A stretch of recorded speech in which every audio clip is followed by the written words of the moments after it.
काही राजकीय पक्ष विद्यार्थ्यांच्या खांद्यावर बंदूक ठेवून कारभार करत असल्याची टीका मुख्यमंत्री देवेंद्र फडणवीसांनी केली आहे। तर राहुल गांधींनी दिल्लीत ज्या ठिकाणी आंदोलन केलं ते ठिकाण चुकीचं असल्याची टीकाही उपमुख्यमंत्री एकनाथ शिंदेंनी केली आहे। काँग्रेसनं केलेल्या आंदोलनाचा एकनाथ शिंदेंनी तीव्र शब्दात निषेध केलाय। तर राहुल गांधींचा घातपात करायचा होता का असा सवालही एकनाथ शिंदेंनी उपस्थित केलाय।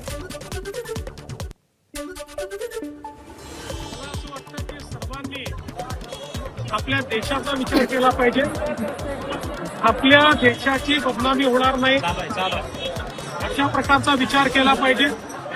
आणि विशेषतः मी पहिल्या दिवशीपासून आमचं सगळ्यांचं मत आहे की विद्यार्थ्यांच्या ज्या आशा आकांक्षा अपेक्षा असतील त्या पूर्ण करणं हे सरकारचं कर्तव्य आहे आणि ते आम्ही करू।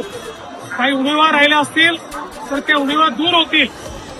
फक्त त्यांच्या खांद्यावर बंदूक ठेवून काही लोक विशेषतः काही राजकीय पक्ष या पद्धतीनं कारभार करतायत ते काही योग्य असं माझं मत नाही।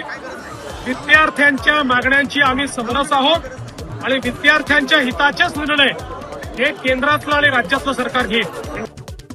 राहुल गांधी यांनी विरोधी पक्षनेते एवढे जबाबदार पदावर असताना कालचं जे आंदोलन धरणं आंदोलन अतिशय बेजबाबदार पद्धतीचं आहे।